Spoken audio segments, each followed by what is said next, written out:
Ano ba itong Junior MPBL? Yes, Sir Mon, it's a developmental league para sa mga kabataan.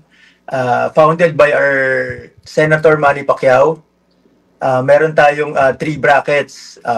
We have the 14 under, 16 under, and 18 under. So yung 14 under natin is born 2010 for this year. Ang 16 under natin is 2008. Ang 18 under natin is born 2006. Ayun, kumbaga kasi may mga kanya-kanya ano po yan no? Level and classification mga kapatid. Ang hirap naman ilaban yung mga under 14 sa mga under 18 categories. Pero may mga kilala akong player na magagaling at kayang makipagsabayan. Pero paano mag-qualify? Oo, paano mag-qualify sa mga ganitong klaseng categories? Most of the teams po talaga ang ginawa nila is by tryouts po. So kung hindi ko mapapakita yung mga pictures pero pag nagpa-tryouts ang kada cities, hundreds ang pumupunta. So ganun karami yung interesado. So dun lang sila nagbe-base sa mga ano nila. Iba naman kinukuha nila directly from the school. Yung mga exposed na players na natin. Tama sa mga schools. Kasi may mga ano rin po, kung di ako nagkakamali, may mga competition din, inter-high school, di ba? Yes, at saka, yun, yung mga intercollegiate, may mga pasok na dyan. Pero mas bata pa rin kasi kayo no? Mula, kumpara dun sa mga intercollegiate, di hamak? Yes. Kami, developmental league talaga siya. So from ano pa lang yan, 12, 13, nakikita na ng mga ibang teams yan. So naglalaro na sa mga schools.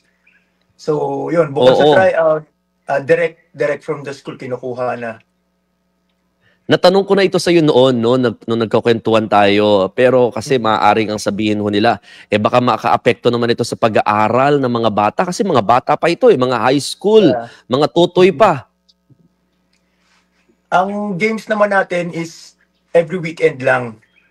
So we make sure na may time for practices, meron time for school. Siyempre, yun ang importante sa mga bata ngayon Baliwala. Yung basketball, ano lang to, hobby lang. Kumbaga, pag-aaral pa rin siyempre ang importante. Yeah.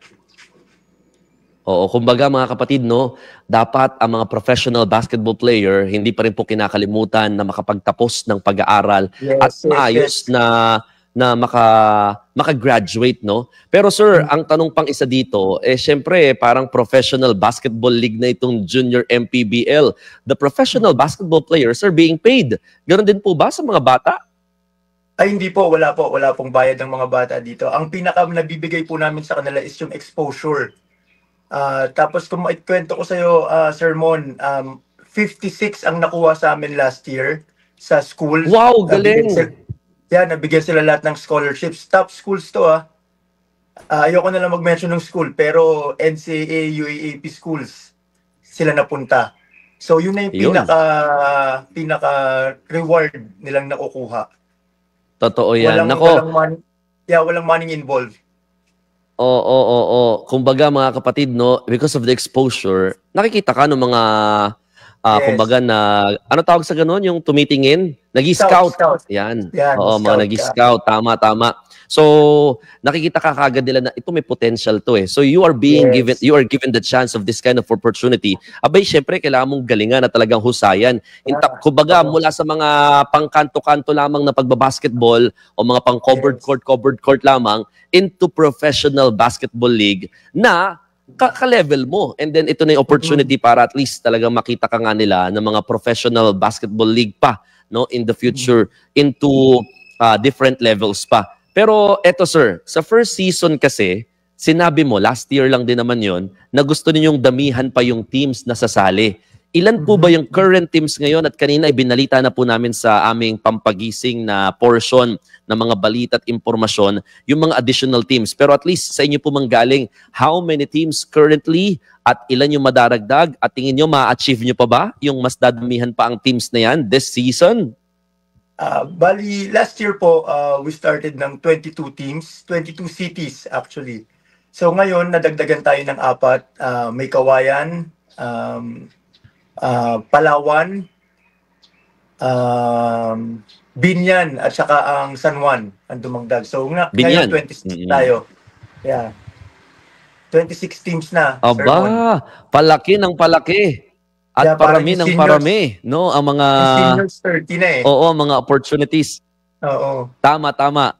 Oo, parang maaabot nyo na halos yung senior na MPBL kasi nga 30 na Yes, nga sila. yes. Tama, So, nabanggit mo nga, sir. mga Oo. Pero kuyas. may isa pang bago. May isa pang bago this year. At balita po namin, magbubukas kayo ng bago pang bracket. Because currently, meron Yes, yes. tayong U14, U16, and U18. And now you are planning of having 21U or U21. Ano po ba itong U21 at ano pong dahilan bakit ito ay i-open nyo na rin? At ilan pong teams ang maaaring sumali ho dito or aabangan namin? Yes. Ang 21 under, ang tawag natin dito is yung D-League natin.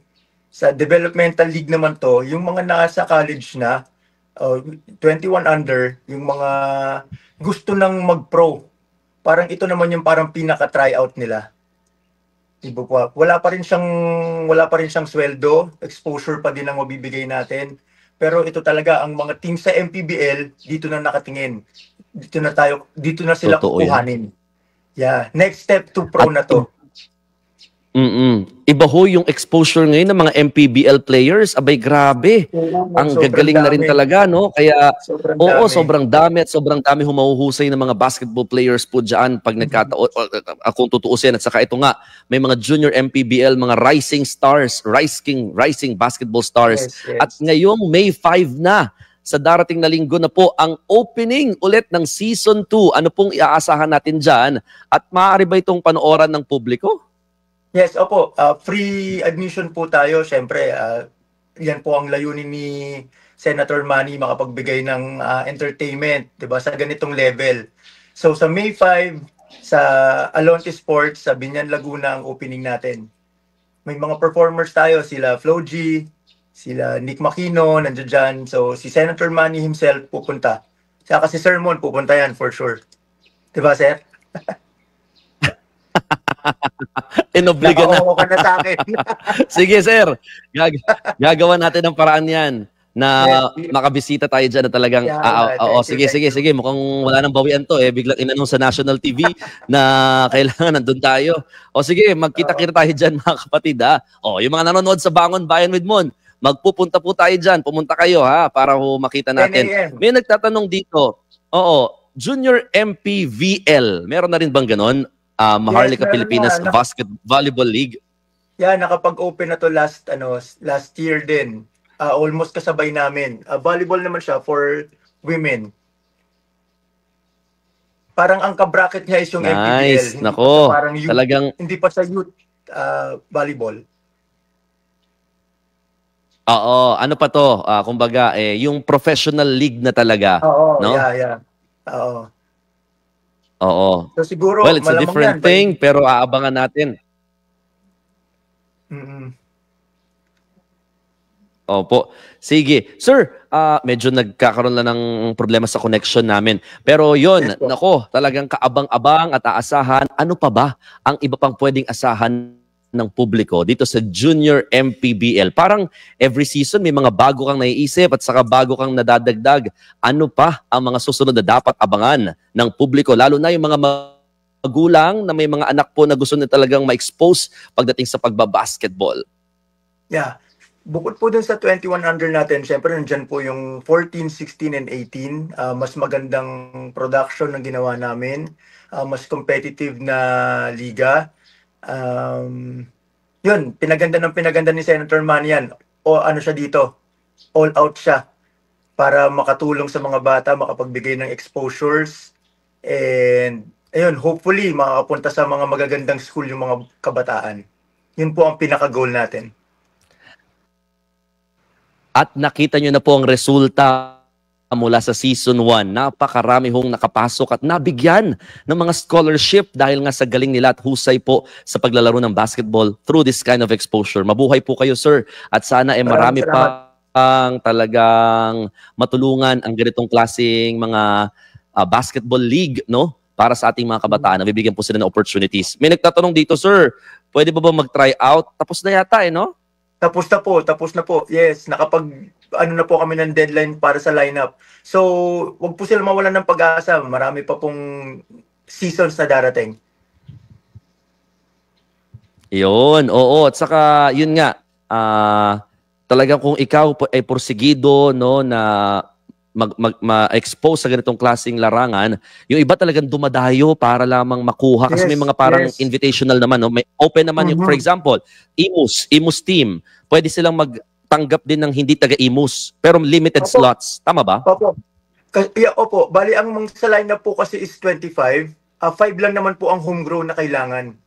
So 20 po kahit hindi taga-Imus pa pwede.